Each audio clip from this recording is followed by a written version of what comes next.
Bonjour à vous et bienvenue si c'est la première fois que vous venez sur Audrey vous répond. Audrey vous répond, c'est une chaîne qui est dédiée aux entrepreneurs et aux personnes en réorientation professionnelle. Et vous allez retrouver sur cette chaîne beaucoup d'entraide, de partage, mais aussi des techniques de coaching pour vous aider à avancer dans vos projets professionnels et vous aider à justement dépasser certains obstacles et certaines barrières qui sont sur votre chemin.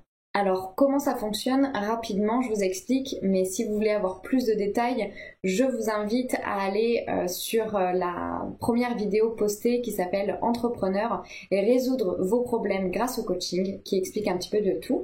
Mais le principe, c'est que je vous propose de m'envoyer vos problématiques et j'y réponds par vidéo avec justement des outils de coaching à mettre en place directement. Alors, déjà, merci de m'avoir envoyé tous ces messages, de vous être confié parce que c'est quand même quelque chose de réussir à se confier, à dire ce qui va pas et à oser dire oui, ça va pas. Mais en tout cas, merci pour ceux qui l'ont fait, ça m'a vraiment touchée. Alors aujourd'hui, j'ai décidé de répondre à Eva parce que pour moi, sa problématique était bien pour initier un petit peu un processus de changement. Et Eva, en fait, son histoire, c'est que elle, son boulot lui apporte tout. Il lui apporte la sécurité financière, elle a évolué, elle se sent bien, dans son équipe c'est un bon élément, elle s'entend bien avec sa hiérarchie, elle sait faire ce qu'elle doit faire, elle a les compétences pour, mais Eva n'est plus épanouie, ou du moins elle a la sensation de ne plus être épanouie, de ne plus avoir envie d'aller travailler le matin. Elle n'a plus cette motivation, cette petite étincelle où elle se dit « Ouh, j'ai trop envie de faire ce que j'ai envie de faire ». Et donc sa question c'était quand est-ce qu'on sait et comment on sait quand il faut changer de travail, quand c'est le moment pour nous en fait de changer de travail, ou est-ce qu'au contraire c'est juste une mauvaise passe et est-ce qu'il faut juste persévérer et rester dans ce travail qui quand même apporte plein de choses positives. Donc je trouvais que c'était en effet une problématique super intéressante parce que je pense qu'on l'a tous rencontré à un moment donné à se dire mais est-ce qu'il faut que je change quelque chose? Est-ce qu'il faut que je me réoriente peut-être même? Ou est-ce qu'il y a peut-être des modifications à faire dans mon travail mais que je n'aurais peut-être pas vu ou pas compris? Donc aujourd'hui, voilà, je vais répondre à cette problématique en vous proposant 2 exercices de coaching qui vous permettront très certainement d'y voir plus clair. Alors, les premiers indicateurs d'une perte de motivation au travail, c'est quand on n'arrive plus à répondre à la question « Pourquoi je fais ça? Pourquoi je me lève tous les matins ?» Et ce qui est étrange, c'est que cette question, on ne se la posait pas jusqu'à un certain moment. C'est-à-dire qu'au début, quand on était super motivé, on ne se posait pas cette question de « Pourquoi je fais ça ?» Eh bien, je vais vous expliquer dans un premier temps pourquoi déjà il y a ce ressenti à un moment donné de devoir trouver du sens à ce qu'on est en train de faire. Dans un premier temps, quand on commence un travail, la réponse à cette question inconsciente de pourquoi je fais ça, c'est le gain de confiance. Parce que quand on commence un travail, on doit se prouver à soi-même qu'on est capable de le faire, qu'on a les capacités et les compétences. Et donc du coup, on donne tout. On donne tout pour s'apporter à soi-même cette reconnaissance. Et là, le travail nous paraît super intéressant parce qu'il y a du challenge personnel, il y a de l'envie, il y a une envie de se dépasser, il y a l'envie que notre équipe ou notre hiérarchie soit fière d'avoir des retours positifs et de trouver cette place. Dans un premier temps, c'est toujours ça notre motivation. C'est la motivation de bien faire pour soi et pour les autres, pour l'entreprise. Et donc ça intervient et ça vient donner du sens, en effet, à tout ce qu'on fait. Finalement, un travail, moi je le compare souvent à une relation amoureuse. Et là, on pourrait dire que on est un petit peu dans la phase amoureuse, la phase fusion, où on a envie que tout se passe bien et de prouver à l'autre qu'on est capable d'être le partenaire idéal. Et donc forcément, on voit tout sous un regard absolument magnifique et on donne tout, on est au taquet. Et puis, il arrive un temps où finalement, on a fait le tour, c'est-à-dire qu'on connaît ses capacités, on n'a plus rien à se prouver.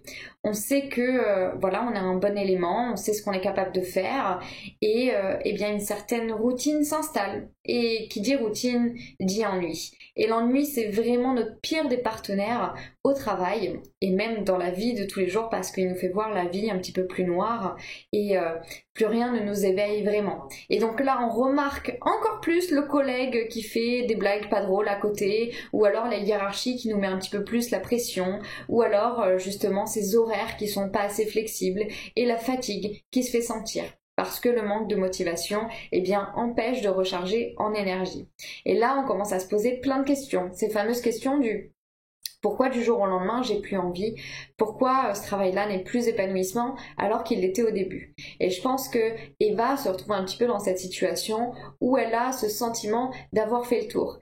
Et c'est un peu comme dans une relation amoureuse. On se demande est-ce que l'herbe n'est pas plus verte ailleurs quand il y a la routine ou est-ce qu'au contraire il faut persévérer? Et donc dans les deux cas, bien sûr que c'est une option à choisir.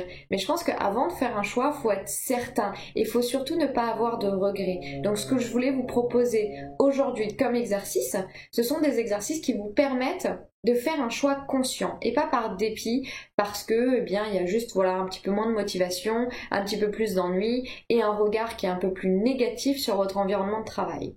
Donc ça va être de venir déjà rééquilibrer l'environnement de travail et voir après eh bien si ce sentiment persiste, eh bien là peut-être que le changement devra être une option à envisager. Mais en tout cas avant, il y a des petits rééquilibrages à faire. Alors, le premier exercice que je vous propose, eh bien ça s'appelle le focus positif.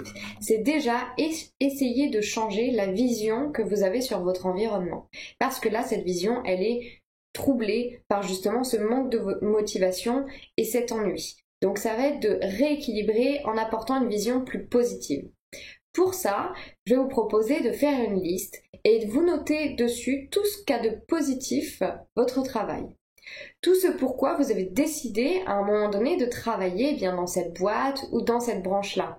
Tout ce qui vous motivait à la base dans ce travail et tout ce que votre travail vous apporte au quotidien comme compétences mais aussi comme échanges et interactions humaines. Toutes les petites choses que vous aimez comme une pause avec Dominique l'après-midi qui est quand même super agréable et que vous adorez faire.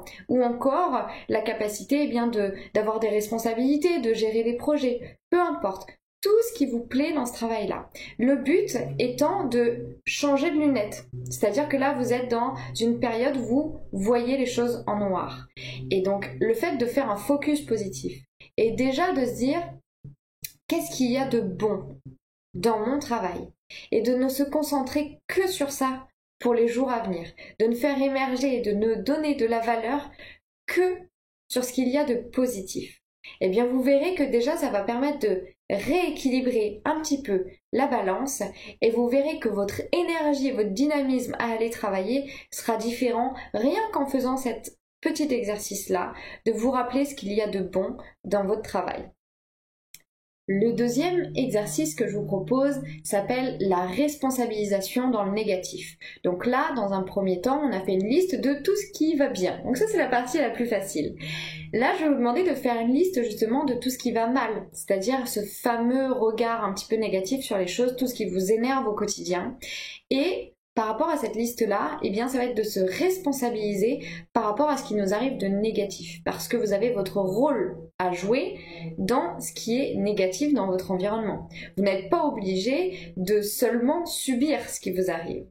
Donc là, voilà, ça va être de vraiment faire cette liste-là et de se demander qu'est-ce que je peux faire concrètement pour améliorer ça? Est-ce que je peux mettre en place certaines choses pour améliorer?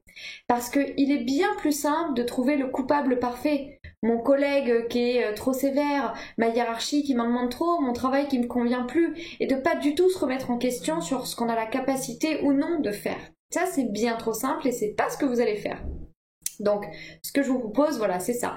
C'est cette liste-là et pour chaque point, de trouver une action concrète qui vous permet d'améliorer ce point-là. Peut-être que c'est d'aller parler à votre direction. Peut-être que c'est d'avoir une discussion avec votre collègue qui est un peu trop sévère avec vous et de lui dire un petit peu que vous, ce genre de réflexion, ça ne passe pas. Parce que oui, la communication, ça existe.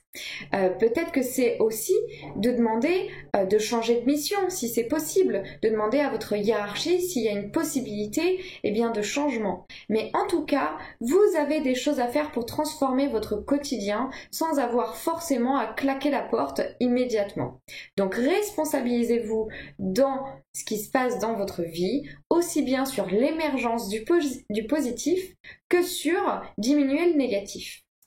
Si vous arrivez déjà à faire tout ça et que le constat est toujours que vous ne vous trouvez plus épanoui dans votre travail, c'est qu'il faut aller regarder un petit peu plus loin. Et ça, j'en parlerai dans une prochaine vidéo pour ceux pour qui, eh bien, c'est arrivé ou ça arrive actuellement, où vous êtes à ce point-là de non, c'est vraiment, vraiment plus possible de rester sur place.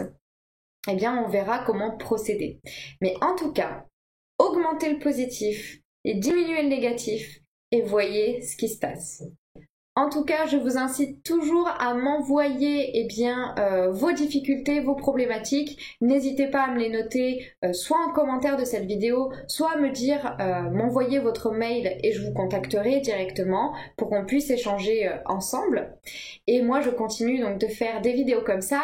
Tout ce que je vous demande, eh bien, c'est de vous abonner à cette page, de partager cette vidéo si vous pensez que ça peut servir à quelqu'un de votre entourage, puisque le partage, eh bien, c'est trop important et c'est le but de toute manière de cette chaîne YouTube. En attendant, je vous souhaite une très bonne journée et répandez le positif autour de vous. Bye bye!